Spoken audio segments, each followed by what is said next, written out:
नमस्कार my dear friend, सुप्रभात। आपका दिन मंगलमय हो, आपका दिन शुभ हो। आइए बात करता हूँ उन समस्याओं के बारे में जो आपको डरा देती हैं। बात करता हूँ उन प्रॉब्लम्स के बारे में जो आपको कहीं ना कहीं डिस्टर्ब करती हैं, आपको डिस्ट्रैक्ट करती हैं, आपको समझ नहीं आते लाइफ में अब क्या करें। लेकिन मित्रों, कभी कभी जो प्रॉब्लम्स होती हैं ना, ये प्रॉब्लम्स जो है हमें बहुत कुछ सिखाने के लिए आती हैं और कुछ ऐसी सीख दे के जाती हैं जो लॉन्ग टर्म कभी ना कभी भविष्य में हमारे लिए फ़ायदेमंद भी होती हैं। एक बार की बात है कि राजा दशरथ जी जो थे वो पुत्र वियोग में बड़े व्याकुल हो गए थे बड़े, लेकिन एक होप थी, एक उम्मीद थी उनके पास कि पुत्र तो मुझे होने ही होने हैं, क्योंकि श्रवण कुमार के पिता ने जो श्राप दिया है कि पुत्र वियोग में ही तुम्हारी मृत्यु होने वाली है, इसका मतलब पुत्र वियोग में अगर मृत्यु होनी है तो उसका मतलब पुत्र होंगे ही होंगे।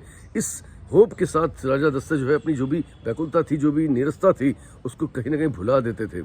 दोस्तों, लाइफ में ऐसी बहुत सारी चीज़ें कभी कभी हमारे साथ होती हैं जो हमें आगे चल के हमें फ़ायदा ही देती हैं, और ऐसा ही हुआ। राजा दशरथ के 4 पुत्र हुए। दोस्तों, इसी तरीके से एक किस्सा आता है कि जब सुग्रीव जो है सारे वानरों को इंस्ट्रक्शंस दे रहे थे सीता जी माता को ढूंढने के लिए कि आप इधर जाइए, आप इधर ऐसे जाइए, आपको इधर ऐसे जाइए, आपको यहाँ पर ये मिलेगा, आपको वहाँ पर ये मिलेगा, ये सारी चीज़ें। लेकिन भगवान ये सारी चीज़ें बड़ी गंभीरता से उनको देख रहे थे।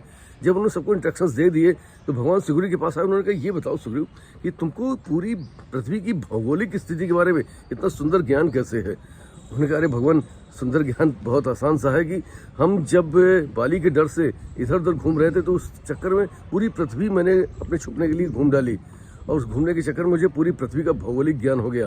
देखिए, एक प्रॉब्लम थी सुग्रीव के पास, समस्या थी, अपनी जान बचाने के लिए इधर उधर भाग रहा था, लेकिन उससे जो उसको भौगोलिक ज्ञान हुआ था वो आज माता सीता को ढूंढने में कितना काम आ रहा था। तो दोस्तों, होता कि लाइफ में हमारे साथ समस्या आना ये एक स्वाभाविक प्रक्रिया है।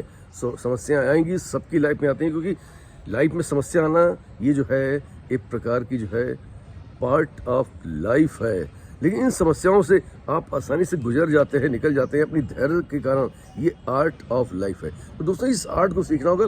कभी समस्याओं से हमको विचलित नहीं होना है।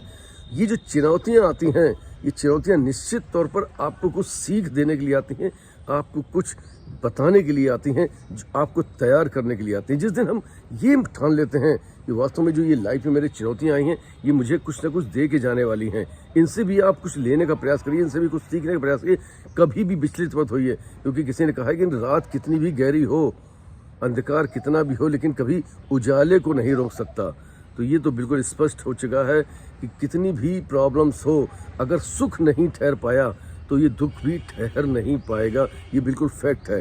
तो दोस्तों, दुख आएगा, इसको लेकर के कतई विचलित मत होंगे, आएगा ही आएगा। हम सबकी लाइफ में आएगा। भगवान श्री राम की लाइफ में आया, भगवान श्री कृष्ण की लाइफ में आया। उन्होंने जब मानव जीवन लिया तो उन्होंने दर्शाया कि ये पार्ट तो आएंगे ही आएंगे, लेकिन इस पार्ट को जो अपने धैर्य और अपनी सूझबूझ से इस पार्ट से निकलता है, वही एक्चुअली में परिपक्व इंसान बनता है। तो दोस्तों, हमारी परिपक्वता, हमारी सूझबूझ, हमारा अनुभव इन्हीं चुनौतियों के कारण ही आता है। तो आइए, इन चुनौतियों से घबराए बिना एक धैर्य के साथ उससे ज्ञान प्राप्त करें, उससे अनुभव प्राप्त करें, और वो अनुभव आप और आने वाले आपकी पीढ़ियों के लिए बहुत कारगर हो सकता है। तो wish you all the best. I love you all my dear friends.